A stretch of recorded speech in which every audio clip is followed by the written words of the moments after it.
Hey everybody, it's so exciting to be able to preach today on Easter Sunday. And we celebrate Easter Sunday because of what Jesus did for our life, how he saved our souls, that he died and he rose from the dead, he was victorious, and he saved our souls so that we can now live an amazing life. Today's message is called Filled with an Inexpressible and Glorious Joy. In first, context here is from Peter, and it reads this: though you have not seen him, you love him. And even though you do not see him now, you believe in him and are filled with an inexpressible and glorious joy. For you are receiving the goal of your faith, the salvation of your souls.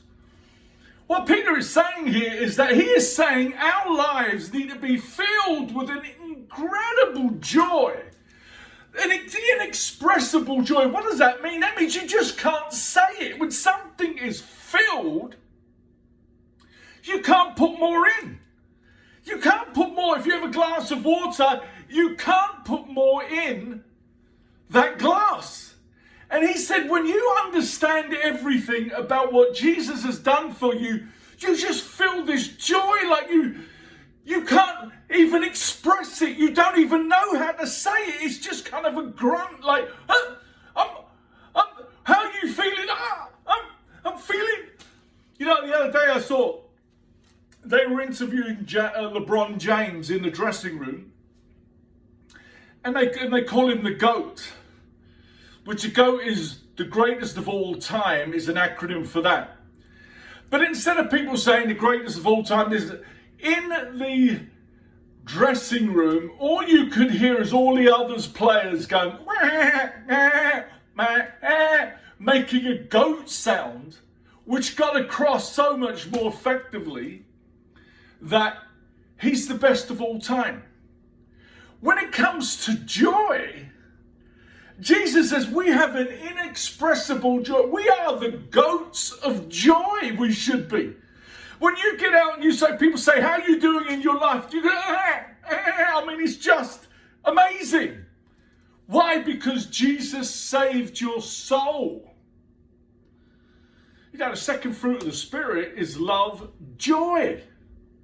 So many Christians spend their lives just with this religious sense, and they got to be obedient, instead of really understanding the joy and the love and the freedom that we have as a Christian. You know, when I think of joy in my own life, I think of when my sons were born.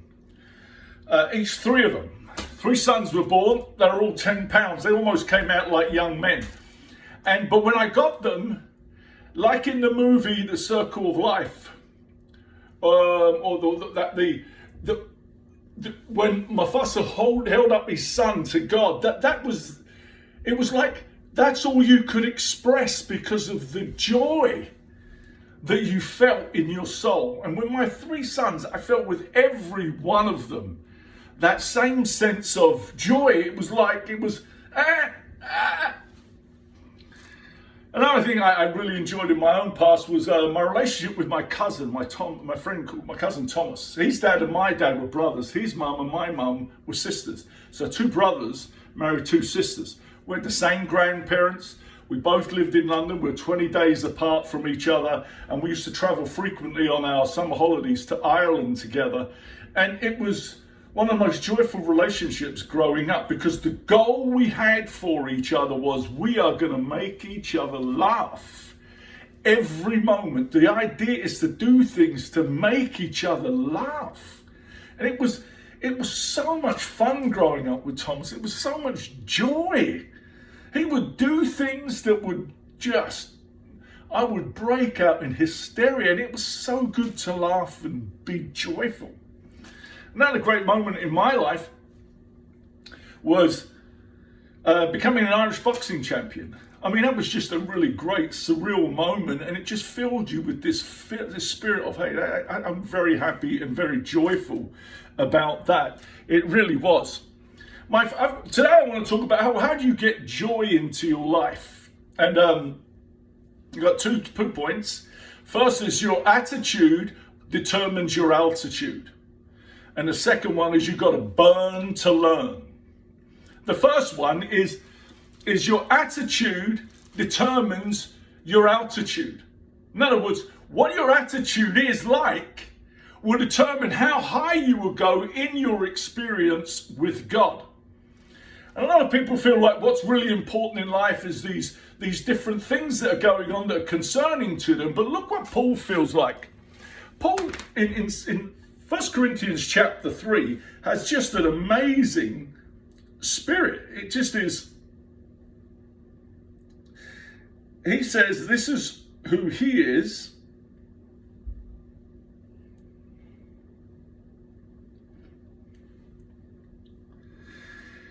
He said, when I came to you, brothers, I did not come with eloquence or superior wisdom, as I proclaimed to you the testimony about God. For I resolved to know nothing while I was with you except Jesus Christ and him crucified. I came to you in weakness and in fear and with much trembling. My message and my preaching were not with wise and persuasive words, but with a demonstration of the Spirit's power, so that your faith may not rest on man's wisdom, but on God's power. You know, Paul's attitude was, I'm not relying on my talent. He was super talented.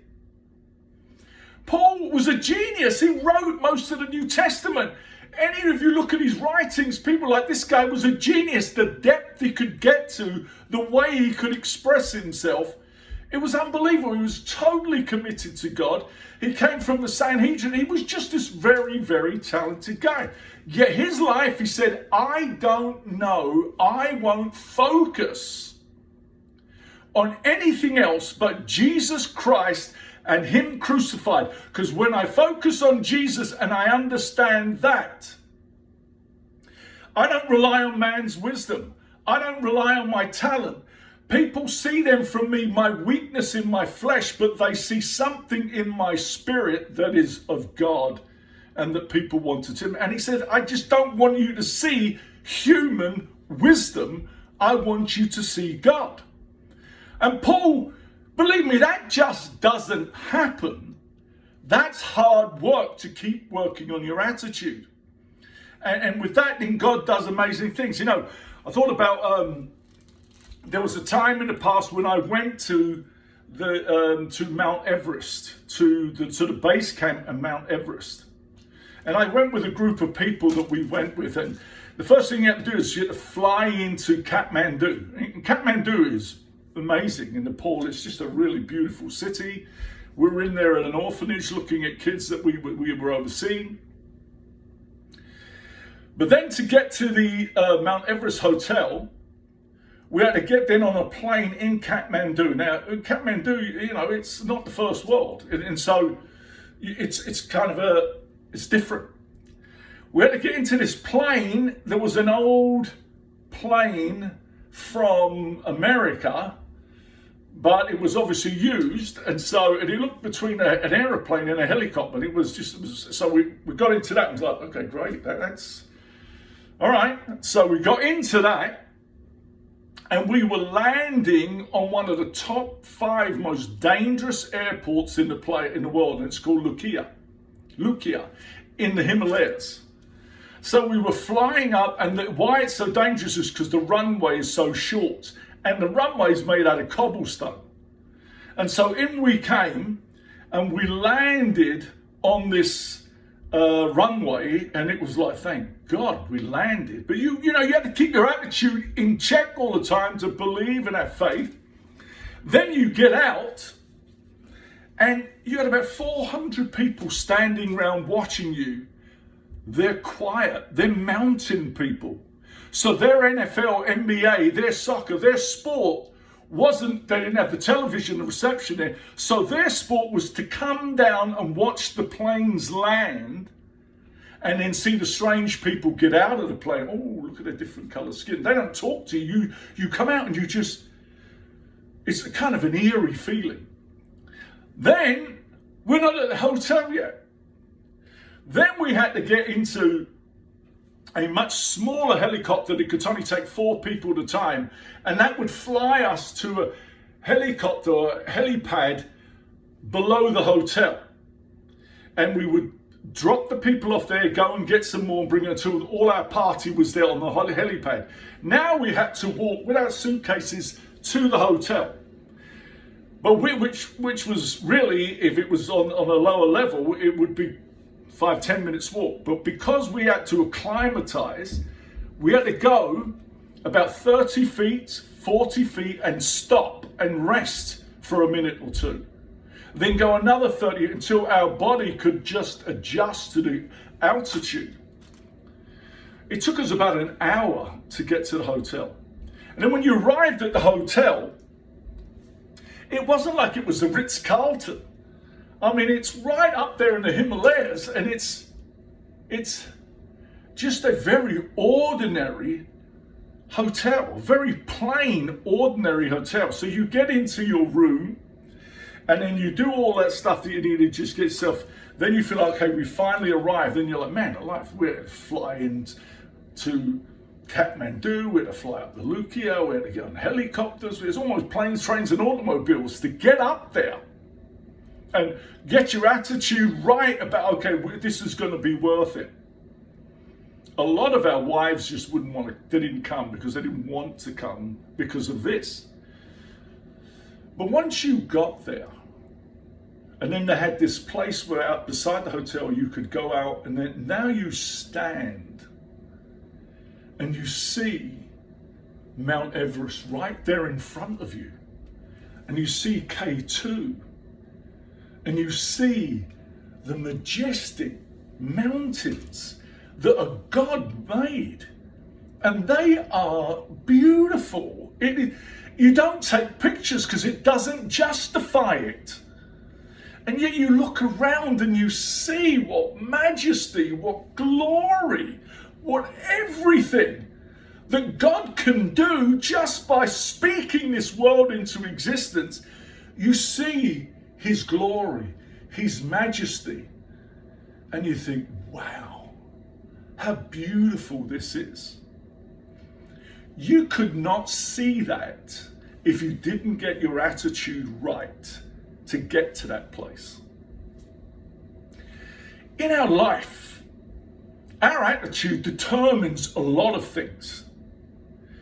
If you have an attitude which is of what Paul had, is I know nothing but Jesus Christ and him crucified. To the world, sounds stupid. But 1 Corinthians 1:18 says, the cross seems foolish to those who are perishing, but to us who are being saved, it is the power of God. Well, what does that mean, the cross? The cross is a surrendered life that looks weak in the eyes of the world, but it is what God considers strength. When you're humble, when you trust God, when you walk into vulnerable places with your attitude and your life, but you trust and believe God is with you and God's Spirit is with you, and God can take you to places no one else can. See, the world wants to say, let's be impressive. You really want to be impressive and powerful, win Super Bowls, win trophies, conquer lands, conquer people. That's what the world does. And that's what the Greeks, why they didn't like the cross, is because they wanted a Zeus god with wisdom and power, but a Savior that's God in flesh, that was a servant, that washed people's feet and just spoke about love and was enemy loving, non-violent. God, it didn't make sense to them, and they saw it as foolish. The Jews thought the Messiah was going to come back and be this conquering, powerful. The Jews will rule the world and God will smite all the nations, and they would march triumphantly around with the Messiah.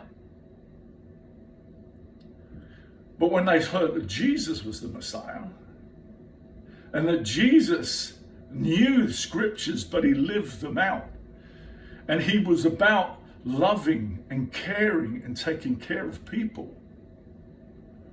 The Jew was like, we want signs, something bigger than this.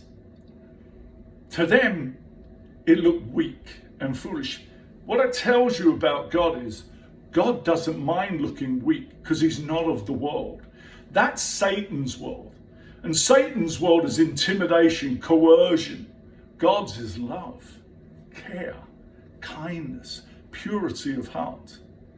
And when you work on your attitude through reading the Bible, understanding a cruciformed life, like Jesus could have died if it was just this one act on the Friday to be crucified and then be risen from the dead on Sunday.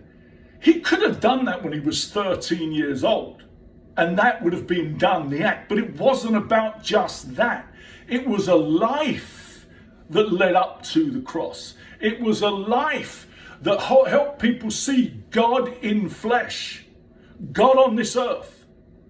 Hebrews 1 verse 3 says, Jesus is the exact representation of God. The word is hypostatus, which means the nature of God.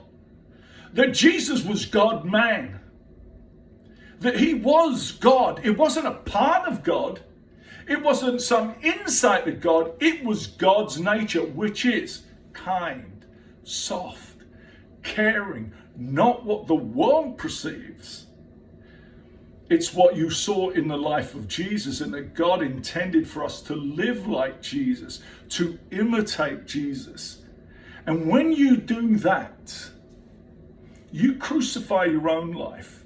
You experience resurrection in your own life, in that your mind, what I saw in the Himalayas is when you go to God and you're that way with God,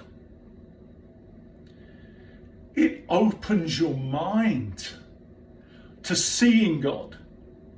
To seeing God if you're in a difficult situation in your job and you're having a hard time handling it, or you're having a hard time making money, or you're having a hard time in your marriage, or you're having a hard time in your family, or you're having a hard time just in every area of your life, just breathe, let go, and let God. And trust that God knows your life. And at times it's frustrating because he brings you to the 11th hour and you think, where are you? But if you have this heart of surrender and you have this heart of belief that God raised Jesus from the dead, God would do things, miraculous things in my life. I just got to have a cruciformed nature.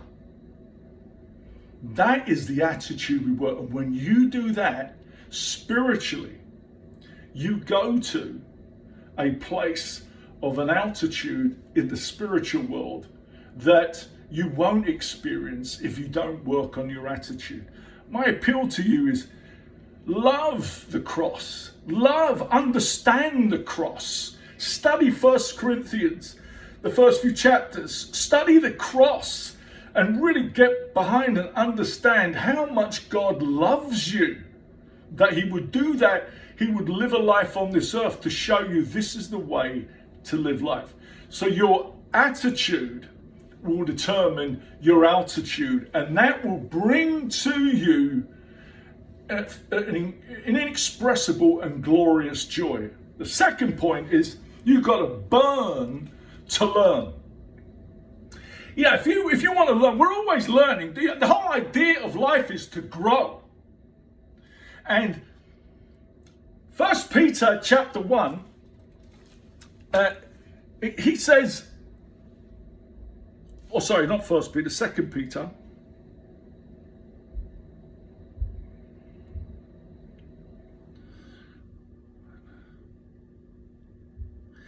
This is what Peter says. His divine power has given us everything we need for life and godliness through our knowledge of him who called us by his own glory and goodness. He says there, his divine power has given us everything we need. God, we participate in God's divine nature when we do these things that God asks us. He says, though He has given us his very great and precious promise so that through them you may participate in the divine nature and escape the corruption of the world caused by evil desires. For this reason, so if you work to grow and develop yourself with God, you're co-working with God, you participate in the divine power that will help you in every aspect of your life. So he says, for this reason, make every effort to add to your faith goodness, and to goodness knowledge, and to knowledge self-control, perseverance, and to perseverance godliness, and to godliness brotherly kindness, and to brotherly kindness love. For if you possess these qualities in an increasing measure, means you're growing, they will keep you from being ineffective and unproductive in your knowledge of our Lord Jesus Christ. But if anyone does not have them, he is nearsighted and blind, and has forgotten that he has been cleansed from his past sins. He says, that you need to be growing in your life. There needs to be a passion to grow in your life. Everything on this earth grows. It is the way God has set it up. I had 3 boys. They were born 10 pounds each one of them. I said they were like little young men. But now today, my sons, one of them 6'9", the other one's 6'4", and the other one's 6'1". I mean, they could carry me around like a baby. But they grow. We grow. We all grow. But that is, you can grow organically, but you need to do the work to grow spiritually. You have to add things to your life. And growing is fun. It's exciting. I swim every day. And when I first started swimming, I was like, I was swimming and it was like, it didn't look good. It looked ugly. And I thought, man, I've got to learn. See, these people that they just know. And then they put their head out, and then they put their head out on the other side. Yeah. And I could only do one side, the breathing out this side, but I couldn't do this side. So I thought, I've got to do that. And so I tried to do it, but when I would do it, my head was coming out of the water, but I didn't know what to do with my breath, so I put it down, and then I started choking in the water, and then I was fighting, and people could look at me and think, are there sharks inside the swimming pool? What's going on with this guy? And I thought, I can't do this when everybody else is around. I have to get up early in the morning when no one can see me and figure this out. I tried to work on the spin, to come to the wall and flip. Oh my gosh, it was a whirlwind, and it was like, oh, leave it alone. But, I worked at it, and now I can flip. I sing, and I play the guitar. And I love to play the guitar and sing. But learning how to have different chords on the guitar is very challenging to get the right kind of sound. Then to sing, you can sing and sing along with a few chords. Then you hit a few notes and it's like, you hit it and it's like, should be la, but they're having ah, and it sounds like the flaming cat squealing. And so you have to learn do, re, mi, fa, sol, la, ti, do. And then find the notes. Then in the song, remember that, hit that note, and it sounds melodic. But that's not easy to do. You see all these athletic players, they spend hours working on shots, on their physical fitness so they can perform. If that's what they do, if that's the attitude that they have to grow their physical bodies, how much greater should ours be about learning how to be spiritual and not religious? There's a lot of people come to church and they obey, but they're walking. There's a church walk and a personal walk. You need to constantly work on your personal walk with God, where you see miracles within your life on a daily basis. You hear the Holy Spirit speaking to you. In that passage that Peter said, it keeps you from being unproductive, nearsighted and blind. If you don't grow, you become unproductive. I have spent the last 4 months I've been working on a project in Haiti, raising a lot of money. I mean, a lot of money. And the people that were giving it to us are genuinely sincere people. But they kept promising the money would come now, and it kept getting delayed and delayed. And I was believing that it was happening. And I thought, okay, the first month, all right, it will be around next month, but it didn't turn up. And after a while, I was being unproductive, and it started eroding my life. It started, my attitude of spirituality was dying. I stopped exercising. I stopped doing things, and I was doing things that I just felt like this is killing my life. And it got to the point where I said, I am unproductive with my life, and I don't like living like this way. And so I resolved, you know what? The money doesn't come through this week. I'm done. I'm finished. And so as a result of that, it may come through in the next few months, but I've decided, no way, this is not, I want to get back to preaching, teaching, building a community. I've written a book and called Spiritually and Financially Free. I coach people in their business world, in their personal life, how they can overcome and do a lot of things with their life. Because this passage was applying to me that, Chris, you cannot be unproductive, because it will keep you nearsighted and blind, and you'll forget that you were saved by Jesus. And it was so important to me. And so Paul says this, that's how do you keep growing? Here's what Paul says, and it's, we need to make an effort, but here's the biggest effort we need to make. Paul says in 2 Corinthians chapter 3, in verse 8, he says,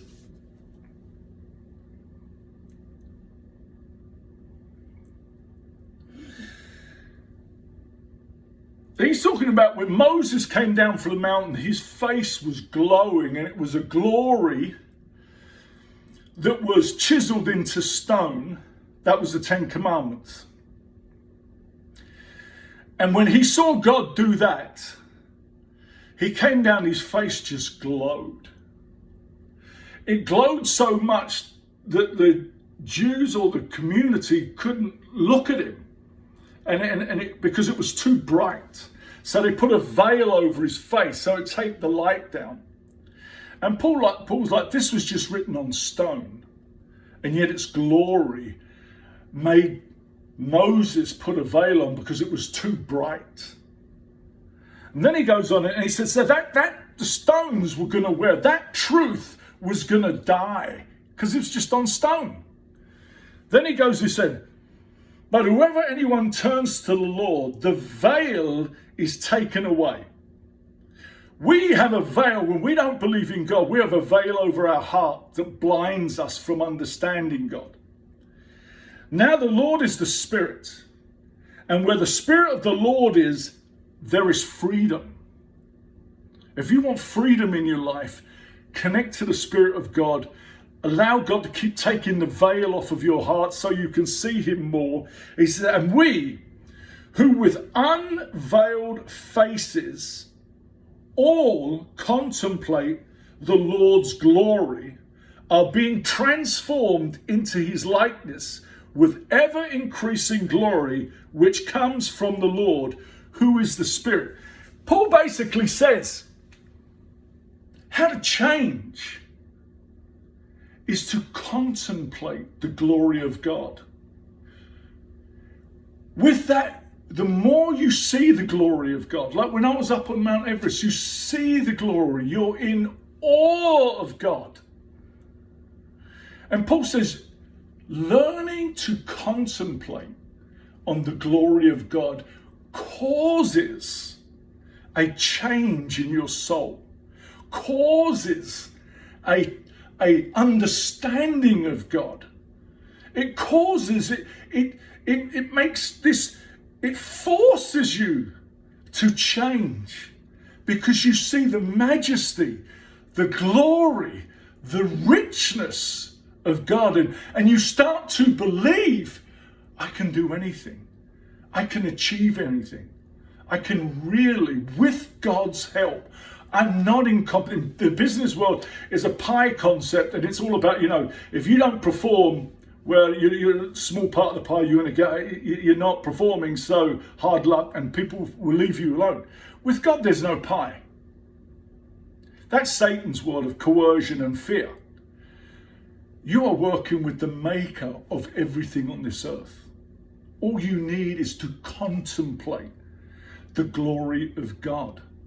And then God will download ideas. God will download solutions to you. God will show you in your mind's eye, in your spiritual world. God will show you what you need to do with your life and how to see, I don't need to feel the burdens that I feel. Jesus said, my yoke is light and my burden is easy. Or my yoke is easy and my burden is light. And that's why we can be filled with an inexpressible and glorious joy. When we have an attitude that determines our altitude, and when we have a burn to learn, we will be filled with inexpressible and glorious joy. I hope and pray this touched your soul in some way, and it makes your Sunday and the rest of this week a week where you are full of joy. God bless.